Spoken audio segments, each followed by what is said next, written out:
Hi, second graders. Welcome to our Making Meaning lesson. We have been reading nonfiction books. So we know that nonfiction is a type of book that tells us true facts, real information.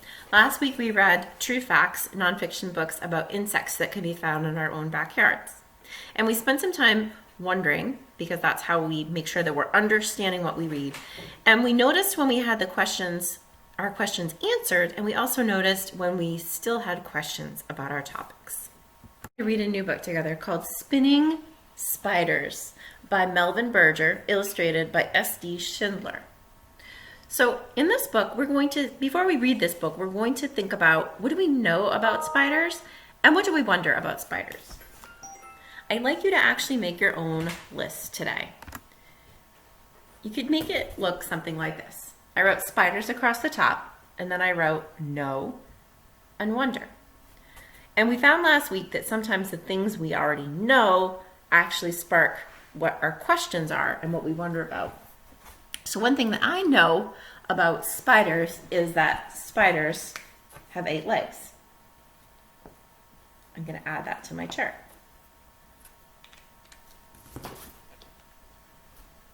8 legs.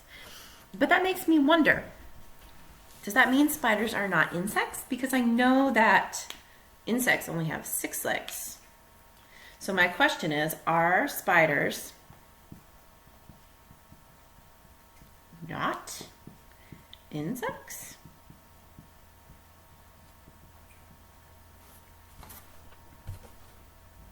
I want you to take a minute, pause the video, and I want you to write down a couple of facts that you know about spiders and some things that you wonder. We're going to have a chance to share this with each other later on in the week, so don't forget. Spinning spiders.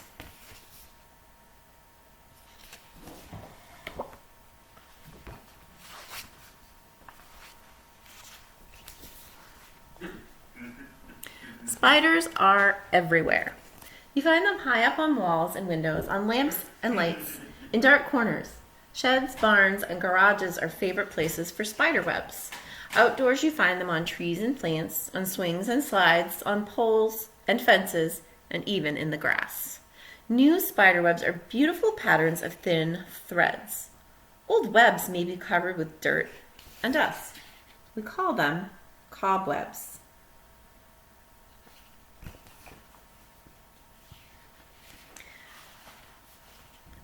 What have you learned so far about places where spiders live or their habitats?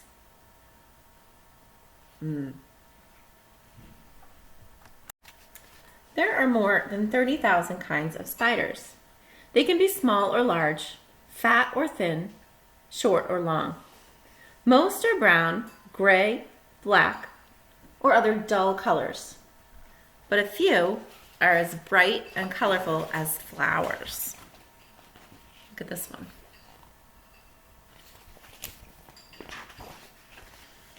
Most people confuse spiders and insects.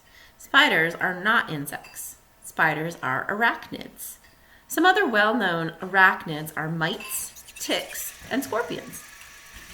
Arachnids differ from insects in a few different ways. So the book said one type of arachnid is a scorpion. This is a scorpion. And here are some ticks. Arachnids differ from insects in a few ways. Arachnids have 8 legs. Insects only have 6 legs. Arachnid adults have no wings. Most adult insects have wings. Arachnid bodies have 2 main parts. Insect bodies have 3 main parts. Arachnids have no feelers or antennae. Insects have antennae. So what did we learn about the difference between arachnids and and insects, sorry. Yes, arachnids have 8 legs, while insects only have 6. What else? Right, adult arachnids don't have wings, but adult insects often do have wings. Arachnids, how many body parts? 2. Insects, how many body parts? If you said 3, you were right. Nice job. At the end of the body. These organs are called spinnerets. Most kinds of spiders have 6 spinnerets. Some have 4 or 2.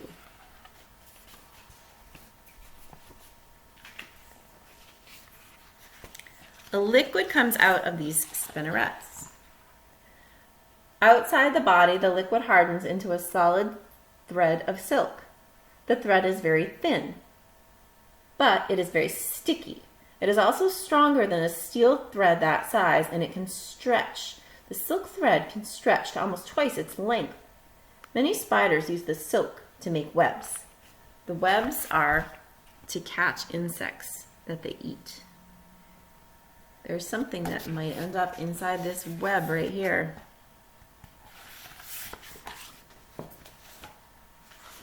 What did you learn about how spiders make make webs? If a fly buzzes too close to a spider web, it gets caught on the sticky threads. The fly tries to pull away. It flaps its wings. It kicks its feet. It wiggles and wiggles, but it cannot escape. It is stuck.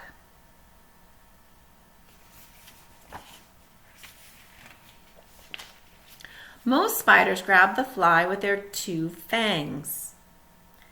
They wrap the fly's body with silk so that it cannot move. Here's the spider wrapping the body in silk. Then they inject a poison into the fly. The poison, are you ready for this part? Gross factor. The poison dissolves the insects of the fly's body, the inside of the fly's body. Spiders don't have teeth. They can't chew. They can only drink. Once the fly's insides have turned into liquid mush, the spider can slurp it up. A spider usually eats about 1 bug a week, but sometimes more. The web helps the spider to get the food it needs. The web also protects the spider from enemies. If the enemy touches the web, the spider feels it. It runs away to safety. Snakes, frogs, birds, and lizards love to eat spiders. So do wasps and other spiders. What did you learn about some of a spider's predators on this page? What kind of things eat spiders? Remember, predators are things that eat another animal. Right. Snakes, yep. Frogs. Wasps, even other spiders. Lizards. Nice job.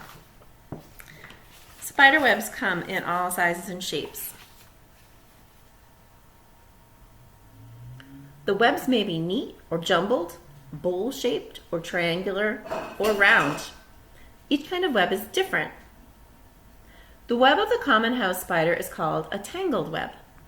The spider attaches long, loose threads to a wall or window, a ceiling or corner, the bottom of a table or chair. Then the spider joins the thread together with more threads going in every direction. The grass spider usually spins a funnel web in tall grass or low bushes.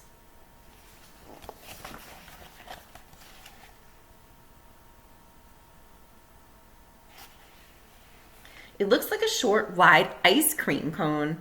The grass spider hides at the bottom of the cone. When an insect lands on the top part, the grass spider dashes up and grabs it.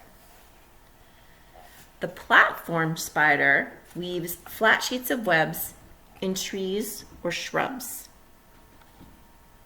It spins separate threads above the sheet web. If a flying insect hits one of the threads, it falls into the sheet.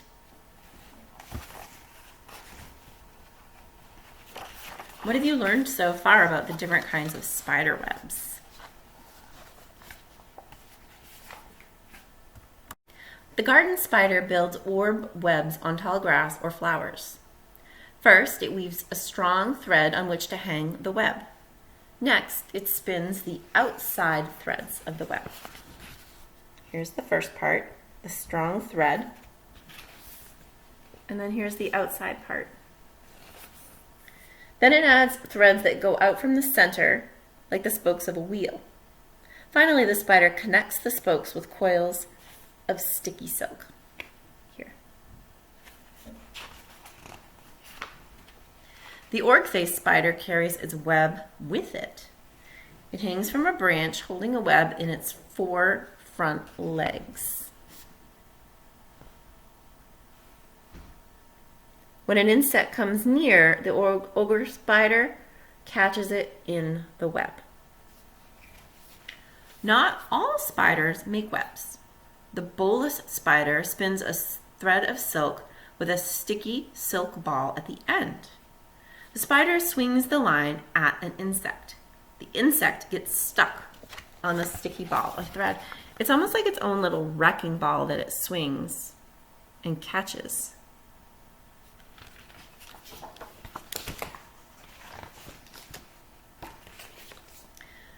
The biggest spider of all doesn't need a web to catch its prey. The tarantula can be up to 10 inches long. That's as wide as a dinner plate. Because they're so large, tarantulas usually eat small birds, snakes, mice, frogs, and even fish, as well as insects. Tarantulas can live for about 20 years. Here's a tarantula eating a fish. Altogether, spiders eat millions of insects every day of the year. Many of the insects can harm or annoy people. How many of you find insects to be annoying?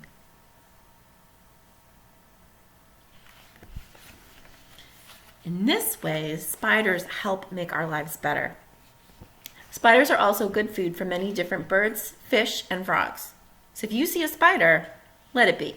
Spiders are important parts of life on Earth.